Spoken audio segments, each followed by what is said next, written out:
There is only war. There is only war.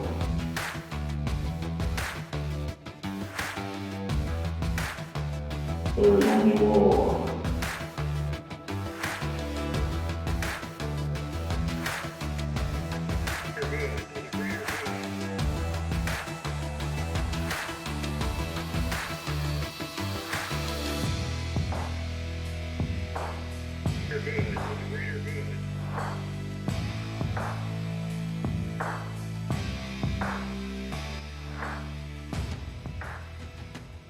Hey everyone, I'm Chad. Thanks for coming back to Record Wargaming. Today we matched me Talha and Shawn. Talha brought the Death Guard and Shawn brought the Tau for the greater good. But before we get into this, if you hit that subscribe button, it's over here in the corner somewhere, I'd appreciate that. And if you were in the Twin Cities metro area and you have a fully painted Black Templar army, or you have a fully painted Night Lords army or Black Legion army, and you'd like to be in a battle report, shoot me a message. Also, we are looking for Age of Sigmar players, so if you were in the Twin Cities metro area and you'd like to play some Age of Sigmar and be on the channel, shoot me a message as well for that. It's down below. arcticordwargaming@gmail.com. Stick around to the end. The guys have a really nice sit and chat. Shawn talks about his Tau army, kind of the progression over the years and how he got into it. So it's a really nice sit and chat. And now, stick around for the show, folks. Here we go. So, first number, 2, 1, which is mission 21 for Surround and Destroy. Have the kind of balance for Go for this? A 2. And a 4. Alright. Alright, I'll draw first. Surround and Destroy. Mission briefing. The time to crush your enemy once and for all is at hand. Maintain a strong rear guard whilst your vanguard forces sweep past the foe's flanks to surround them and cut off their means of escape. Then, let the slaughter begin.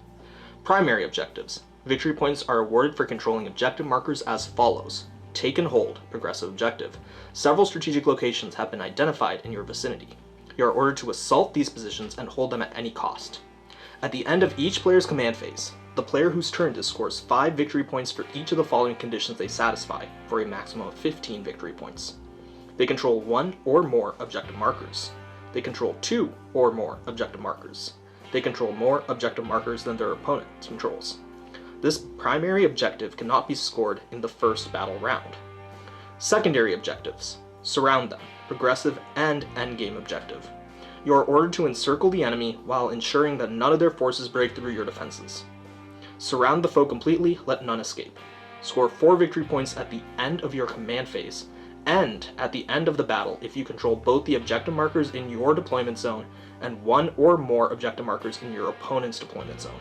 Score 8 victory points instead if you control all 4 objective markers that are in deployment zones. And what page is that on?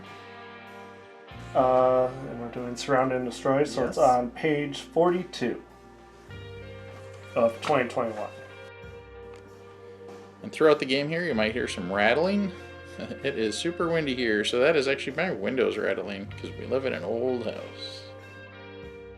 So we got 1998 points of Death Guard. I am running a single battalion, and that battalion has the Plague Company, the Inexorable. So when we get to my Warlord, he's going to be running that Warlord trait. Starting right down in this corner, we have 1 Plague Burst Crawler with Entropy Cannons. He is going to be one of my 2 to last targets. We have a 10-man blob of Poxwalkers, a 3-man blob of Chaos Spawn. These spawn have the grandfatherly influence, so they get disgustingly resilient as well. Another 10-man blob of Poxwalkers. You can see where I'm going with this. 1 more Plague Burst Crawler. This one is not one of my 2 to last targets, but also has Entropy Cannons. A 2nd squad of Chaos Spawn. A Feated Bloat Drone, who is running twin Plague Sprayers. A 10-man squad of Poxwalkers. 1 5-man squad of Plague Marines, and I messed up with points when I packed this army. None of the Plasma or Blight Launchers are going to be present. It's just going to be a 5-man squad of Bolters. A Malignant Plague Caster. A Chaos Lord with Plasma Pistol and Chainsword. And the Tallyman, who has the Tollkeeper relic as well. And then 2 twin Volkite Contemptor Dreadnoughts. For the purposes of Warlord traits, my Chaos Lord right here is going to be my Warlord, and he has the Ferric Blight Warlord trait, which gives him an additional contagion that essentially means that when any unit is in contagion range of him, all attacks I make against that affected unit has an additional -1 to their AP characteristic. So that means my Volkites actually go to AP 1 instead of AP 0. And that is 1998 points at Death Guard. I am spending 4 command points before the start of the game, 2 for the Contemptors and 2 on the 2 squads of Spawn. And what do you got for secondaries? For secondaries, I am running Stranglehold, Spread the Sickness, which is a Death Guard specific secondary, and To the Last. For To the Last, I'm going to have my Plagueburst Crawler here, as well as 2 squads of Blightlord Terminators, as well as my secondary options. It's on that one over here. This one right here.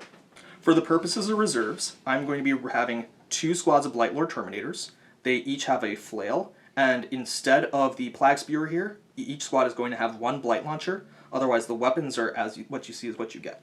And then I have a 3-man squad of Death Shroud Terminators, also in reserves, with no additional bonuses. I am running the Farside Enclave. It's 2,000 points on the dot. I'll start with 5 CP because I spent it on additional relics, as well as I have a patrol. So for the Enclave, I'm running a 5-man strike team with a Shasui, which is the one with the Necron head on it, with a Markerlight, and then a Cadre Fireblade. Then one of my Crisis Commanders is triple Fusion Blasters with Shield Generator. Then Riptide with the Amplified Relic Ion Blaster and dual fusions, and that also has Velocity Tracker, so it's a +1 to hit on flyers. A squad of 2 Remora drones, a squad of 4 Vespids with the Sergeant, so higher leadership. Second Cold Star Commander with triple missile pods and shield generator. He is my Warlord, and he has Aggressive Tactician, which gives a 12-inch Mon-Ka range. Then I have a Devilfish with a squad of 5 Breachers, or 2 squads of 5 Breachers. A second Devilfish with a squad of 5 Breachers, 5 Strike Team with Markerlight. Then a squad of 4 Stealth Suits. The XV-15s both have shield generators, while the X-25s do not. And then in Mantis Strike, I have a squad of 5 veteran cadre crisis bodyguards with the relic air burst cannon, where it ignores AP-1, AP-2. The ones with flamers have shield generators. The ones with dual cyclic ion blasters have advanced targeting system, which reduces their AP by an additional 1. And then I have Commander in Enforcer suit with the fusion blades and an additional fusion blaster, as well as shield generator, and then Commander Farsight. How many points total? 2,000 on the dot. And then my secondaries are going to be Engage on All Front, Retrieve Octarius Data, and To the Last. And To the Last is my Cold Star Fusion Commander, my Riptide, and then my Crisis Bomb. Roll and see who's going first. Let's see if I can hit the trade this time. I'll go first. Ooh. Good luck. Alright, here we go. Death Guard, turn 1.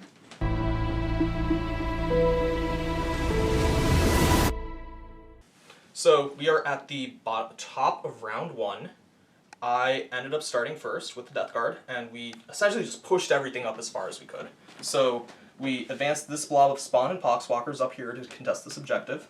We also advanced the Bloat Drone and the Spawn here, so that we're actually holding 4. And I'm going to force them to essentially try to push me off one of these. Otherwise, we creeped up with the Contemptors here, and essentially started opening fire. So I ended up having Spread the Sickness go off over here. This Plagueburst Crawler made his points back really quickly by essentially nuking a Devilfish on turn 1. And then this Plagueburst Crawler over here tried to do something and failed miserably, so he's going to have to do better. I had my Feated Bloat Drone wipe out a 4-man unit of Vespid.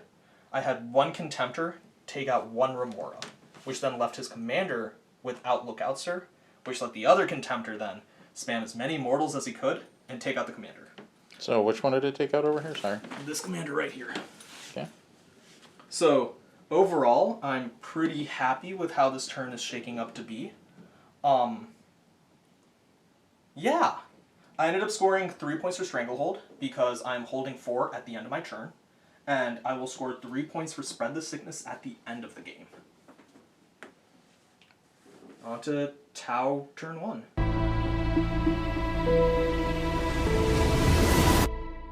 End of turn 1, I moved my stealth team to do Retrieve Octarius data in this quarter. I moved my Fusion Commander up to lock the Plague Crawler into close combat. I was mainly just shooting in here. I used the stratagem with my Pulse Blasters to have maximum range and strength.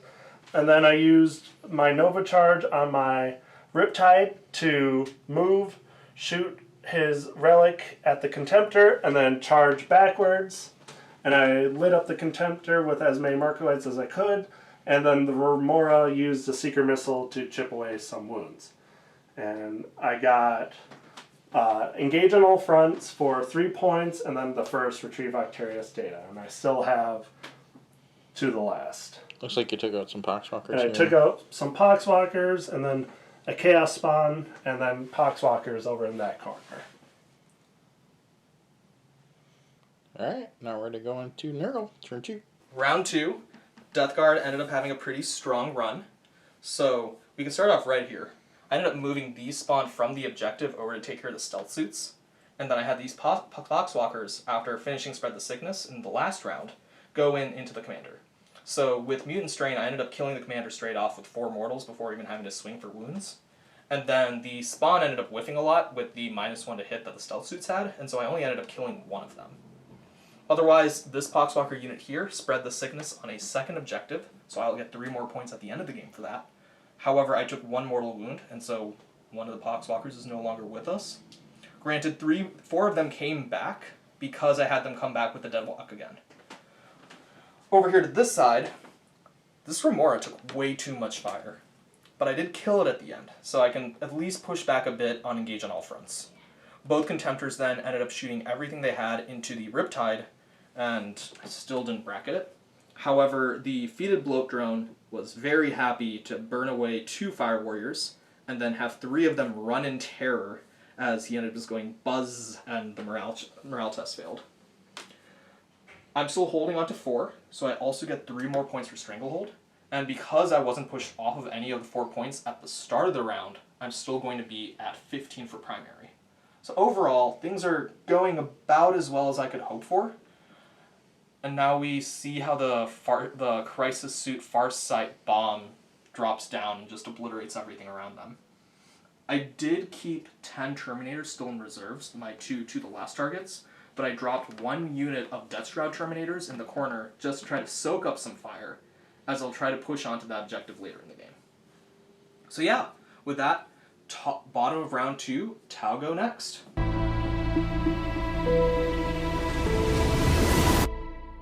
So bottom of turn 2, my Crisis Suit Bomb got to come in, and he left open a 9-inch landing zone. So then I did Drop Zone Clear, which made it so their ballistic skill is a 2 instead of a 3. And then I did Command Control Node, which is reroll all failed wounds for battle suits within 6 inches, but Commander Farsight could not shoot.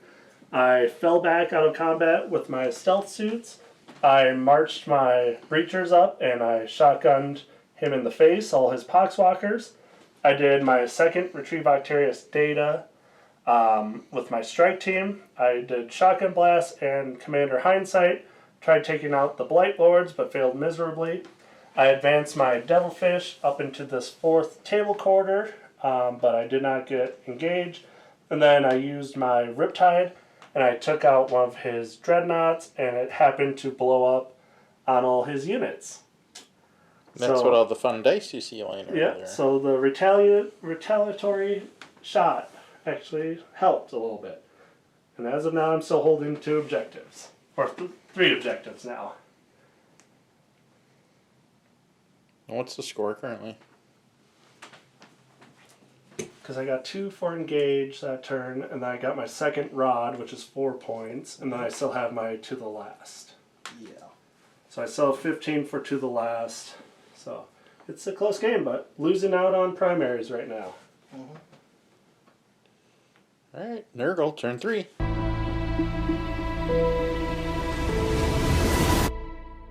this is round 3. I scored 10 on primary at the beginning because I got pushed off of that objective there. So we, at the start of the turn, tied 3-3. With that said, basically everything along this front focus fired the crisis suits, and I killed 3 of the 5, which is not the best, but I'll take it. I pushed the poxwalkers up here to spread the sickness on this objective.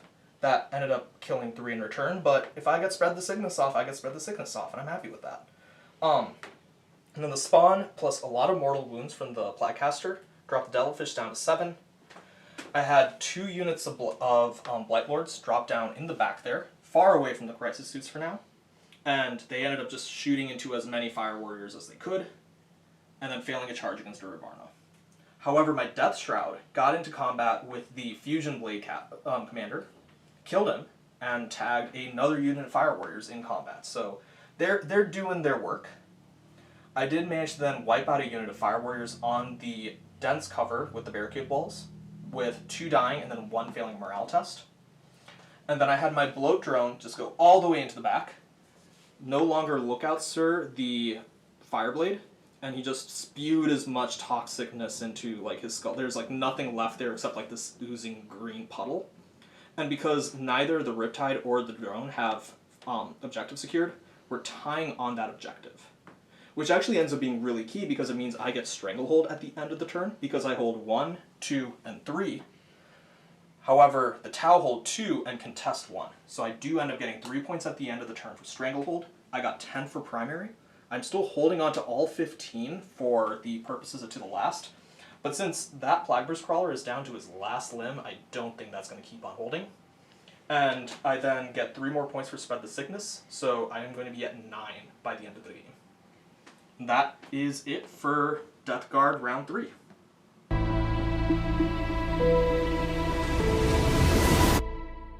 So, bottom of 3, Commander Farsight and his bodyguard retinue killed the tank and the Poxwalkers, claiming that objective.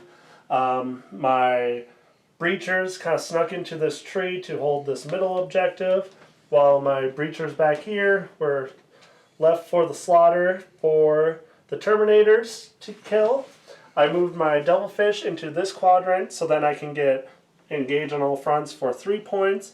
Then my Riptide, he killed the Bloat Drone and 2 Terminators in his shooting phase. And then that is it. I lose this objective, but I do have engage on all the front, and I was not able to do Retrieve Octarius data, and I still have 2 of my To the Last remaining.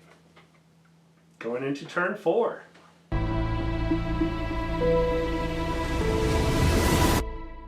This round went pretty well for the Death Guard. I've churned through all my command points trying to boost melee and reroll charges and all that razzmatazz. But essentially what ended up happening is the combined might of exploding 6s on the Volkites, plus a few really nice snipes now that the Crisis Suits didn't have their shield generator, means I wiped out the To the Last Crisis Suit Bomb and Farsight. And now I really wish I took Assassinate instead of To the Last because there were 5 characters I've killed. Otherwise here, between the Death Shrouds and the Blightlords, I wiped out all of the Fire Warriors here to push him off at this point. And in the previous round, the Blightlords had cut through everything in that corner. So, essentially the combined shooting and Plague Spewing in this half, I guess, has essentially wiped him out there. So I'm going to be pretty happy with denying engage on all fronts for the next 2 turns. And then over here, my spawn, the Mike Wazowskis, have been doing work. They've charged the Devilfish, and they only managed to do 1 wound through, but that's still 2 damage, so we're slowly but surely taking care of that transport. I lost a Plague Marine to Spread the Sickness. However, this does mean I now have 4 places for Spread the Sickness, so I should be able to max it out next turn. I then ended up charging in with the Blightlord Terminators, and the Riptide is down to 1 wound. However, I am now contesting that objective to deny more primary. So overall, still completely out of command points. Thankfully, I can potentially get 1 more with a Tallyman at the start, or at the bottom of round 4. And we're doing pretty well, if I do say so myself. So yeah, let's go. Tau round 4.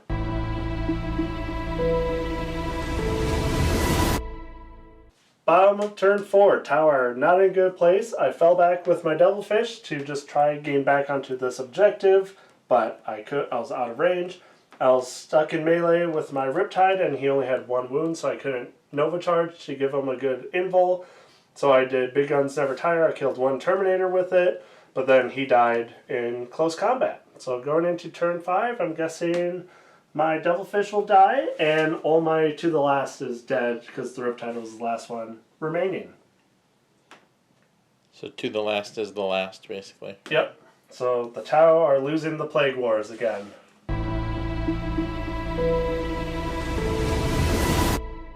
Bottom of round 5. This is going to be short. These two guys pummeled the Devilfish, and I'm sorry, but between 2 D3 plus 3s, plus a mortar, plus the volley gun, plus 16 contemptor shots exploding on 6s, hitting on 2s, rerolling 1s, and wounding on 4s, and with just between like the mortal wound output, the Devilfish and the gun drones are gone, which means there's nothing left on the board. I'm going to take D3 mortals on this squad here for Spread the Sickness, which does kill one of these guys.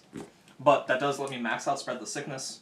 I'm holding on to 5 objectives, so I'm going to Stranglehold. And the Tau don't have anything on the map, so this is effectively game. Yeah. What's the score at the end here? So let's do some math. 95 to 41 in favor of Death Guard. I lost 5 points for To the Last, and that is it. Should have gone Assassinate. Get that 5 points. That's sweet 5 points. Good game. Good game.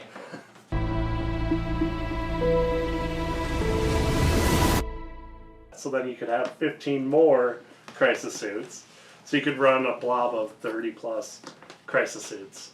Ah, the good old. I know. I miss those days. You gotta deep strike the Farsight bomb, Yep. fail the scatter roll, and have them drop off the table. And I miss know. every- I miss those days. Look at the good old days where Fourth, the game is done, yeah. turn 2. But I also miss the days where the railgun could one-shot a monolith Ah, just by laughing at it. this is fun. But yeah, overall the game was really fun. I thought it was close the first 2 turns. My Crisis Bomb, I almost wish I didn't have them in Deep Strike because then I could have tried rounding up some more To the Last points, but him killing my Devilfish turn 1 out of the gate left all my OBSEC stuck in one corner, which then that really slowed me down where I could not push forward, plus killing my Cold Star Commander with missiles for turn 2, right? Because he took out all my Vespids, took out one of my Remoras, so then Lookout Sir was gone. And so then basically my fast attack blob got taken out way too early for my liking, but that's how the dice go. Yeah, I liked it. It was fun. Death Guard's always a tough match for Tau because of the -1 damage and the contagions and all that, but The -1 damage kept that Blackbird's Crawler in for like 2 more yeah, turns than it should yeah, have. my everything was kind of like, oh, you have 1 wound remaining. Oh, Yeah. little, and then my lucky explosion with your Dreadnought in the corner, but it really didn't chip away too much. So I'd say my Riptide was pretty cold most of the game. Mm-hmm. But then, yeah, once you deep striked it, I had not a lot remaining to kind of push you back. Yeah. I think waiting for a turn 3 drop after baiting out Yep. the suits was Waiting for the probably better meatball idea. to come out. Especially because, let's see, if you had called my bait, because you'd be able to drop after I would have. Yep. What would have happened is, instead of focusing firing the Farsight bomb, everything that I had still in the back line would go straight for your Riptide. Yep. Which then would have been one of my To the Last no matter what. Mm-hmm. Which that was the hard, that's why I gambled that secondary, because To the Last, it's not a great one, because you're hoping stuff survives, but compared to mission specific, and you didn't really have that many Psychers that I could get to, so Horde the Witch was useless. Hey, that's 3 points right there. Yeah, you didn't really have anything worth bringing it down. I was no way going to out grind you down, so it was basically To the Last was, if I play Boxy, maybe they'll survive. Mm-hmm. And the Riptide did survive till turn 5. The Crisis Bomb at the end of turn 4. So I was close to the 10 points, which I was guessing I would end up with at least 5 or 10. But the Death Guard pushing up, and I just couldn't lodge you off objectives in the middle. Yeah. As soon as I managed to get these two middle objectives, Yeah. I was pretty happy to just sit on the point. And I knew I was going to lose one of them. Like, you Yeah. had enough shotgun fire on Yeah, which that I far side would say of the map. my MVPs, I would say my shotguns pretty much held that corner on their own. Yeah. By force, because they had to jump out of the Devilfish, but that Strength 6 AP2 at point blank range is definitely chewing through Terminators, but it just wasn't enough by the time you got into close combat, because you would just sight them into oblivion. So, no, I enjoyed it. There's It was what, fun. 16, 26 attacks, effectively wounding on 2s, Yep. re-rolling 1s. Just have shred fun. through them. Yeah, I wonder if I will brought Guardian drones with my Breachers, because then that's a 5-up invul aura. If that would have helped, it would have maybe, since they were stuck in that corner, they maybe would have survived a little longer. But basically my flamers of my Crisis Bomb were Poxwalker killers. Yeah. The main thing is that Relic ignore AP 1 and 2, but then once he killed off all my shield generators, then it was just easy pickings. Yeah, Stealth Team held out 3 turns, which that built-in -1 to hit definitely The helps. spawn definitely were underwhelming. It was like, Yeah. there's 3 of them doing 3d3 attacks apiece, and 2 damage goes through. Yep. Huzzah! Yeah, that like, built-in this -1. Devilfish refused to die until Yeah. I had to like spam everything at it. Well, yeah, when it was basically lone survivor there. But yeah, it was enjoyable. It's always an uphill battle against Death Guard with Tau. And my play style is get up in your face. I always joke I'm a Blood Angels player. Yeah. That plays Far Side Enclave. So I want to be 9 to 12 inches away to get that marker light, that aggressive footing, but it backfires when you have a contagion as well. So. Yeah. And I think me getting turn 1 ended up being really big, because that puts me at such a strong footing, because even if I don't kill the Devilfish, I'm doing enough damage that I'm less worried about it. Yep, and it's moving slow then. And I was able to then hold on to 2 points, and especially the bloat drone, being able to get up to here, turn 1, up to here, turn 2. And then just hang out then back just here until I cleared it. Yeah. The one thing I would have liked to maybe see is I maybe should have popped the strat to heroically intervene with the bloat drone, and just have him straight pile into the Riptide, which is one of the turns, instead of trying to like focus fire, and it would force you to then deal like a -1 to hit from Big Guns Never Tire. Yep. At the very, like, the drone's gonna die anyways. Yeah, like, eventually, especially with the velocity tracker. I can at least try to make things a little different. Yeah, so he's not just popping shots, but he was kind of cold for the opening of the game. But that's fine. Yeah, that's how the dice go. Then he killed a Terminator in Overwatch. Yeah. And then 2 more. Just out of spite, yeah. Here are my Terminators throwing a 9-inch charge. Oh. Yeah, 2 drop, and then you make it in. Surprise. Survives. Big Guns Retire, kills another one. Yep. One surviving, so I couldn't pick you off the objective, but yeah, it was good. Yeah. So how long have you been playing Tau? I've been playing Tau since 3rd edition, so I got into Tau literally about 2 months after their codex first came out. So I never played them when they were only White Dwarf. So that will have been 2001. So I picked them up, I think, late 2001. So when they switched from White Dwarf to the first codex. So I still have the original Farsight model. He's very like blocky and he's tiny. I have the original broadsides. My original battle force that I had the 15 or 16 crew, 3 crisis suits, 3 stealth suits, plus like 24 fire warriors. So I've been playing them for a while, and I enjoy them. I've seen the good, bad, ugly of Tau. I'll keep playing them when their new codex comes out too. That's what I was going to say. So we'll definitely have to line you guys up for a rematch once the new codex comes out. Yep, I might have to finish painting my Barracuda and my Hammerhead and my broadside, so then I can max out those railguns that everyone's terrified of, or just take advantage of the new Monka working where turns 1, 2, and 3, I increase AP if I'm 18 inches, 12 inches, or 9 inches, so every gun within that range increases AP by 1. So now my standard strike team, instead of being AP -1, they're AP -2 if you're within 12 inches or 18 inches, because their base range is now 36 inches. So if you're in rapid fire range, you're getting 20 shots at strength 5 AP2. That's going to be, and it still has the free marker light, so then re-rolling 1s on that, so they're going to be charging Tau in 9th edition if they play like Farside Enclave and they choose Monkav versus Kanyan, it's going to be interesting. But Kanyan is a more castle strategy, so then they get bonuses to falling back, and they get exploding 6s on turn 3, exploding 5s on turn 5, or turn 4 they get exploding 6s, turn 3 exploding 6s, turn 4 exploding 5s, and then turn 6 exploding 4s. Army-wide. So now you're going to bring what to counter that? So, I'm basically done with painting and like collecting my Death Guard.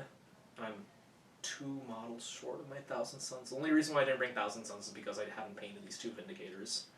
So either one is probably going to show up, and I'm going to be so excited about a 5-up invulnerable that does not matter against the Railgun. Yeah. Or they also leaked the plasma rifle as a 1 CP, a relic plasma rifle for the squad, where it's, I think, strength 7, AP 3, ignores invul. So all the plasma rifles can now become ignores invuls as well. That's nice. And they're no longer rapid fire, they're assault 1, but 30-inch range still. So probably next time you see the crisis suits, they might have 3 weapons on every single one, and I'll probably soup them where it's a cyclic ion, fusion, and then the plasma rifle, so they have long range and anti-tank, anti-elite stuff. But maybe even Kroot. I'll bring my Kroot. They get a +1 in cover, and they're 6 points a model, 2 attacks each, weapon skill 3, so they're, and strength 4, AP 1 attacks in melee. A friend of mine just started Tau, and the game's like entirely, like over the past few months he's been collecting Tau, and he does not like Kroot, and I love Kroot. Like, I love the Kroot meme, I love the Kroot conga line, I love the Kroot hounds, and like the random, like their models are just so janky and just they're so miserable old. Most of my experience to Kroot, build. the wrists aren't even touching the forearm. But I will just like message him at like 2 in the morning and be like, hey, you should buy some Kroot. Yeah. Buy like 50 Kroot, you know, it's gonna be great. You just gotta do it. And he's like, I'm going to bed.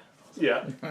So hopefully Kroot and Kroot Talks and Kroot Hounds are nice and enjoyable, but I probably won't be bringing them because I like my battle suits. And Farsight Enclave won't be penalized for bringing auxiliaries this time around, so Vespids, Kroot, there's no penalty to your Sept traits, unlike 8th edition rules right now. There's penalties if you bring Kroot and Vespids. Still no Ethereal, so you'll never see me bring an Ethereal because I refuse to bring my Anshi on here. Some of the other Seps for Tau look very interesting. Borkon definitely looks good. Borkon with the powered GCP? weapons, and Viorla looks like a very weak one. They used to be the very like advance and no penalty for advancing and shooting. They kind of lost that, so it looks like Farsight Enclave, Borkon, and Sakea are going to be pretty strong. Sakea it buffs auxiliary, so they get the Sept traits as well, and then it is OBSEC on double OBSEC on core units, and battle suits, broadsides, stealth suits, and all fire warriors are becoming core. Nice. Well, you mentioned that you started uploading. Where can we find that at? So I started an Instagram to kind of document my painting journey, my 40k lore journey, competitive play. That's on Instagram at ScribbleCloud Wargaming. And the I in Scribble is a 1, so SCR1BBL Wargaming. So check me out there. And yeah, I'll put a link down below. So yeah. Hopefully I'm back with new Tau once 9th edition drops. Otherwise, my Harlequins might be up next. right on. Awesome. Which their codex might be in March. I've heard mid-February. Oh, so I might be having 2 codexes to play with in the next month. Right on. Well, like, share, subscribe, hit the bell, join the horde, and we will see you in the next one.